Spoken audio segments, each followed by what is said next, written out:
Assalamualaikum warahmatullahi dan selamat pagi semua. Nama saya Muhammad Syarifuddin bin Mustari, nombor metrik 57487. Pada pagi ini saya akan membentangkan tentang satu novel yang saya pernah baca, iaitu Tawanan Commander Caucasus.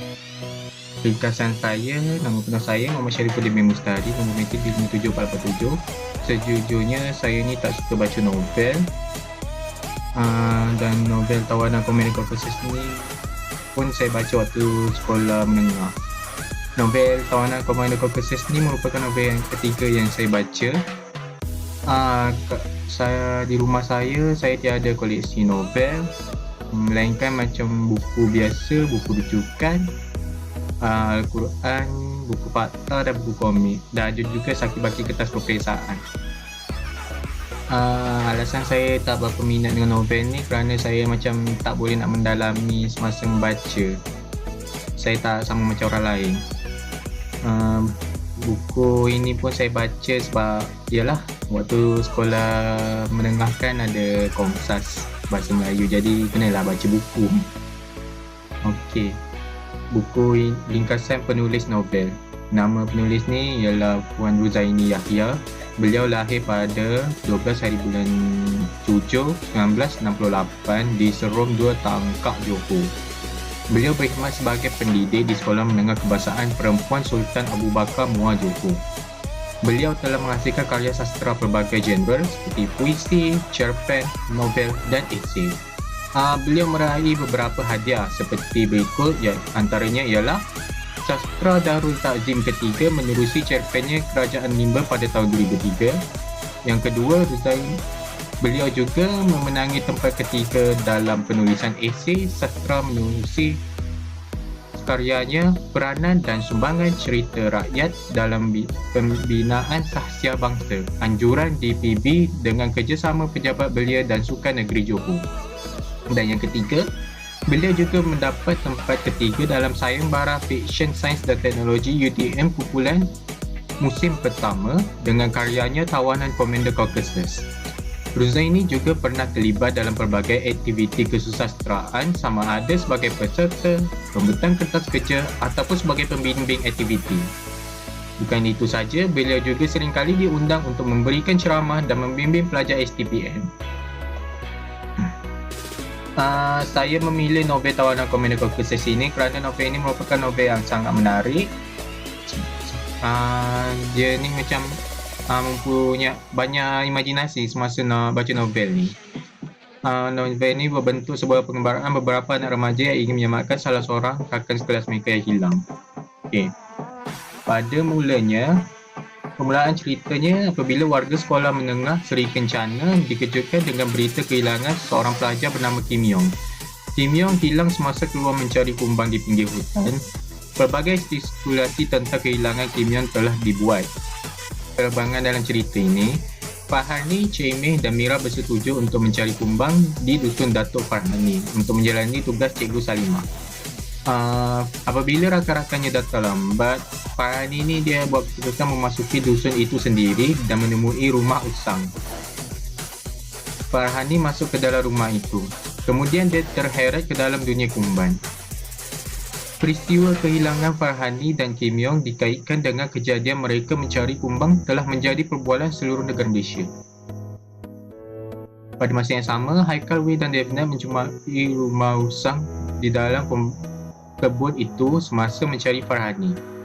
Mereka menemukan sapu tangan milik Farhani di tingkat bawah rumah itu. Mereka berpakat mencari Farhani di rumah usang pada waktu malam.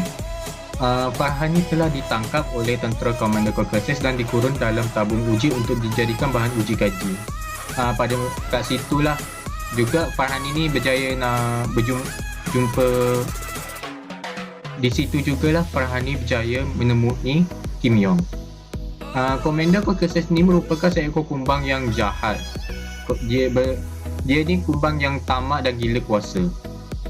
Dia ingin menakluki dunia kumbang dan dunia manusia dua-dua sekaligus. Farhani dan Kim Yong berjaya bebas dengan bantuan bara dan darah bintik dan mereka dibawa pergi ke tempat persembunyian Puteri Cordia Petra. Klimaks cerita ini, ketika Haikal, Wei dan Devnet mencari Farhani di dalam rumah usang itu, mereka telah memasuki dunia kumbang dan mereka pun ditangkap oleh tentera Jabara dan terkejut bila melihat Farhani dan Kim Yong dalam keadaan baik-baik saja. Bara meminta bantuan Farhani dan rakan-rakannya untuk membantu Puteri Cleopatra untuk menewaskan Komander Caucasus dan tenteranya.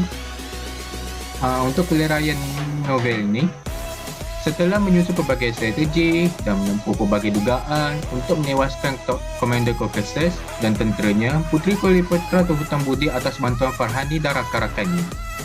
Setelah pulang, mereka kecewa kerana mereka sebenarnya halimunan dan mereka kembali ke dunia kumbang dan minum siram yang diberikan oleh Bara. Setelah berhasil menjadi manusia semula, mereka pun pulang ke pangkal keluarga masing-masing. Walaupun menjadi tanda tanya pelbagai pihak, mereka tetap merahsiakan tetap pengalaman mereka di dalam dunia kumbang. Selesai. Okey, kita sambung dengan watak. Watak utama dalam novel ini ialah Farhani. Farhani ini ialah merupakan seorang remaja perempuan yang berani dan juga seorang yang peramah. Dia juga tidak mementingkan diri sendiri dan juga rela untuk membantu sesiapa yang dalam kesusahan, seperti dia bantu Puteri Cleopatra lah untuk menewaskan Komander Caucasus. Watak jahat dalam cerita ini ialah Komander Caucasus. Komander Caucasus ni merupakan kumbang besar yang agak tamak dan gila kuasa. Dia akan lakukan apa saja untuk mendapatkan apa yang dia nak. Seterusnya kita ada Kim Yong. Kim Yong ni pada mulanya dia ni seorang yang sombong dan bongkak, tetapi lepas dia keluar daripada dunia kumbang tu, dah dapat balik ke rumah tu, dia macam dah insaf dan juga dia tak akan sombong lagi. Watak sampingan dalam cerita ini juga ialah Bara. Bara ni merupakan seorang pembantu setia dan juga orang setia Puteri Cleopatra. Puteri Cleopatra ni pula merupakan puteri dalam kerajaan kumbang. Dalam novel ni saya minat dengan watak Farhani ni kerana Farhani ni seorang yang berani. Dia berani menempuh segala dugaan dan lebih beraninya lagi bila dia masuk rumah usang tu seorang-seorang. Dan dia ni seorang yang peramah. Dia walaupun Kim Yong ni sombong dengan dia masih lagi baik sama Kim Yong. Farhani ni juga dia seorang yang tidak mementingkan diri sendiri. Sebagai contoh, Farhani ni dia tidak meninggalkan Kim Yong seorang-seorang di dalam tabung uji itu. Seterusnya, dia ni memang mengagumi sesuatu teknologi. Contohnya, Farhani ni sangat kagum dengan teknologi yang ada di dalam dunia kumbang. Okey. Nilai-nilai yang terdapat dalam novel ini ialah yang pertama, nilai keberanian. Contohnya, Farhani berani untuk masuk ke dalam rumah usang dan menyelamatkan rakannya yang hilang. Seterusnya, nilai kerjasama. Farhani dan rakan-rakannya bekerjasama mencari cara untuk menewaskan Komander Caucasus. Seterusnya, nilai kebijaksanaan. Contohnya, Farhani memikirkan bahawa dengan nak bunuh Komander Caucasus ini, dia akan menggunakan satu racun kumbang yang dia ada dalam poket dia. Seterusnya, dalam novel ini terdapat juga nilai tolong-menolong. Contohnya, Farhani membantu Kim Yong untuk keluar daripada tabung uji di dalam makmal rahsia tersebut. Dan akhir sekali, nilai menghargai pertolongan orang lain. Contohnya, Puteri Cleopatra menghargai pertolongannya Farhani dan rakan-rakannya dalam mendapatkan tahtanya semula. Kesimpulannya, kita mestilah berani menghadapi segala cabaran. Selain itu, kita hendaklah saling bekerjasama antara satu sama lain bagi menyelesaikan sesuatu masalah. Dan yang ketiga, kita patutlah bijak. Dan yang terakhir, kita patutlah bijak berfikir agar dapat menyelesaikan masalah dengan mudah dan lancar. Sekian, terima kasih.